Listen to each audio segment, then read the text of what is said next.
Hello guys, kembali lagi kita membahas fakta mitos Nisnas. Pada zaman ketika padang pasir masih menyimpan rahasia para jin, manusia hidup berdampingan dengan makhluk yang tak tercatat dalam kitab manapun.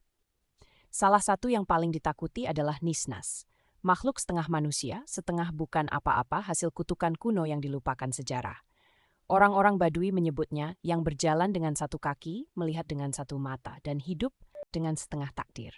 Konon, Nisnas berasal dari sebuah kaum manusia purba yang hidup di selatan Jazirah Arab, dekat rawa dan oasis yang tak pernah kering. Kaum ini dikenal cerdas namun sombong. Mereka mempelajari ilmu terlarang, ilmu yang bahkan jin-jin enggan menyentuhnya. Pemimpin mereka, Raja Samra, membuat perjanjian dengan jin tingkat tinggi bernama Al-Ahmar, penguasa wilayah rawa. Perjanjian itu menjanjikan umur panjang dan kekuatan tuh yang tak terkalahkan. Namun perjanjian itu dilanggar. Manusia mencoba mencuri rahasia penciptaan, ilmu untuk menciptakan kehidupan dari tanah dan darah, meniru kuasa Tuhan. Malam itu langit merah, angin berhenti. Jin Al-Ahmar datang bukan membawa hadiah, melainkan kutukan. Kalian ingin menjadi lebih dari manusia, kata jin itu, maka kalian tidak akan menjadi manusia sepenuhnya lagi. Dalam satu malam tubuh kaum itu berubah. Separuh badan mereka lenyap. Mereka hanya memiliki satu mata, satu tangan, satu kaki. Jantung mereka berdetak tak sempurna. Suara mereka berubah menjadi pekikan aneh seperti tawa bercampur tangis. Mereka tidak mati, tapi juga tidak hidup sepenuhnya. Sejak saat itu mereka disebut Nisnas, makhluk yang tidak pernah tenang. Nisnas hidup di rawa, gurun lembab, dan pinggir sungai sunyi. Mereka berjalan melompat dengan satu kaki, cepat namun tak stabil. Mereka tertawa ketika menyerang, bukan karena senang, melainkan karena jiwa mereka retak. Yang paling mengerikan bukan bentuknya, tapi cara mereka berburu. Nisnas tidak membunuh langsung. Ia akan meniru suara manusia tersesat, menangis seperti anak kecil memanggil nama orang yang sudah mati.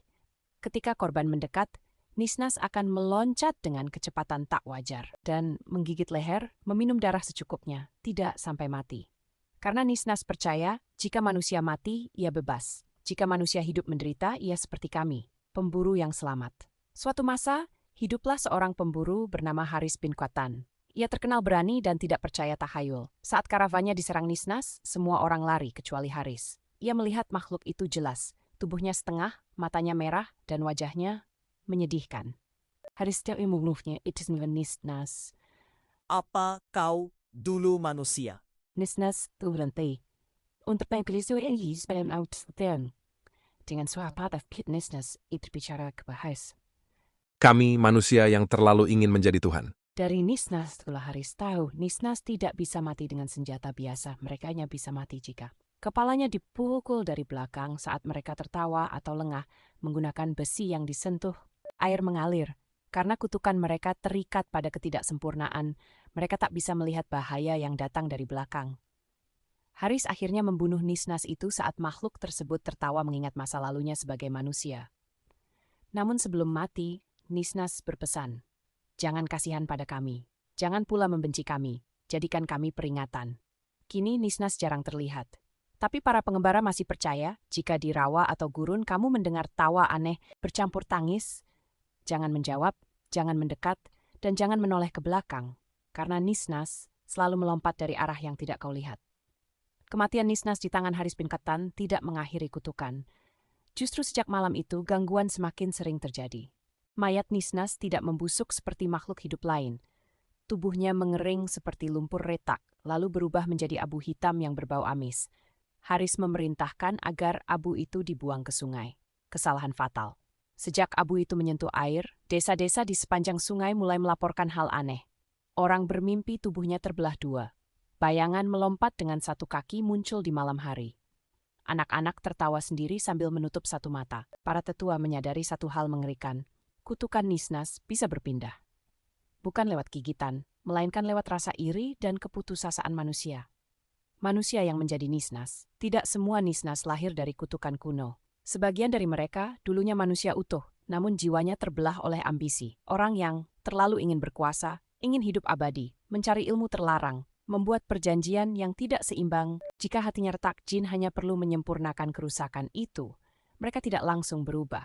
Awalnya sering merasa tubuhnya kurang, bermimpi kehilangan separuh badan, mendengar suara tertawa dari arah yang salah. Lalu suatu malam ketika sendiri tubuh mereka benar-benar terbelah. Di wilayah rawa paling dalam terdapat satu nisnas yang tidak pernah diburui disebut Ummu Nisnas. Yang pertama, yang tertua. Ia bukan hanya setengah tubuh, ia setengah dunia. Satu sisi tubuhnya berupa daging, sisi lainnya seperti bayangan hitam. Ia tidak menyerang manusia, ia memanggil mereka. Bukan dengan suara, tapi dengan janji. Aku bisa mengembalikan yang hilang. Aku bisa membuatmu utuh kembali. Semua itu bohong. Ia hanya ingin menambah jumlah yang setengah. Kesalahan Haris bin Qatan mulai dihantui mimpi buruk. Nisnas yang ia bunuh datang setiap malam, bukan sebagai monster, melainkan sebagai manusia utuh. Menangis. Kau membunuh tubuhku, tapi kau membangunkan ibu kami. Haris sadar membunuh Nisnas tanpa ritual penutup hanya memperkuat kutukan. Ia pun melakukan perjalanan terakhir menuju rawa terlarang tempat Ummu Nisnas bersemayam. Rawa itu sunyi, tidak ada burung, tidak ada angin, airnya diam seperti kaca hitam. Ummu Nisnas muncul perlahan, melompat tanpa suara. Manusia utuh datang untuk memecahkan kami, atau ingin menjadi setengah juga. Haris mengangkat pedang besi yang telah dicelup air sungai suci. Namun Ummu Nisnas tertawa. Dan saat Nisnas tertawa, mereka tidak bisa dibunuh. Kebenaran terakhir Ummu Nisnas berkata, kami bukan hukuman. Kami cermin. Manusia menciptakan kami setiap kali mereka ingin lebih dari yang seharusnya. Haris akhirnya mengerti. Kutukan ini tidak bisa dihentikan dengan pedang. Ia harus dihentikan dengan peringatan. Haris menuliskan kisah Nisnas, menyebarkannya ke kafilah, masjid, dan perbatasan negeri. Ia melarang siapapun mencari ilmu yang tidak seimbang dengan iman. Dan perlahan, Nisnas menghilang. Namun tidak pernah punah. Sampai hari ini, di beberapa wilayah terpencil, orang masih melihat jejak satu kaki, tawa aneh di rawa, bayangan melompat di senja hari. Para tetua berpesan, jika kau merasa hidupmu, jangan cari jalan pintas untuk menjadi utuh. Karena Nisnas tidak lahir dari kegelapan, mereka lahir dari keinginan manusia yang berlebihan. Haris bin Qatan tidak kembali dari rawa terlarang. Yang kembali hanyalah kisahnya. Para kafilah menunggu di tepi rawa selama 3 hari 3 malam. Tidak ada suara pedang, tidak ada teriakan, tidak ada darah. Hanya jejak satu kaki yang berhenti tepat di tepi air. Sebagian orang percaya Haris mati. Sebagian lagi percaya ia diseret ke dalam kegelapan. Namun para tetua tahu Haris memilih. Ia memahami bahwa kutukan Nisnas tidak bisa dimusnahkan, hanya bisa dikunci. Pengorbanan terakhir. Malam terakhirnya, Haris berdiri di hadapan Ummu Nisnas tanpa senjata. Ia meletakkan pedangnya ke dalam rawa. Besi suci itu tenggelam perlahan seakan ditelan dunia. Jika kau cermin kami, maka aku akan menjadi retakan terakhir. Ummu Nisnas terdiam. Untuk pertama kalinya sejak kutukan diciptakan, makhluk itu tidak tertawa. Haris mengucapkan sumpah bukan pada jin, bukan pada manusia, melainkan pada takdir. Ia menyerahkan separuh jiwanya agar gerbang kutukan tertutup. Dan disitulah ia berubah, bukan menjadi Nisnas, melainkan penjaga Nisnas. Sejak malam itu, rawa menjadi sunyi. Tidak ada lagi tawa, tidak ada bayangan melompat.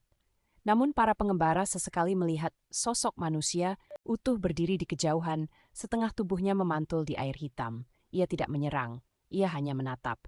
Jika seseorang mendekat dengan hati penuh keserakahan, sosok itu akan menghilang dan suara tawa jauh terdengar dari rawa.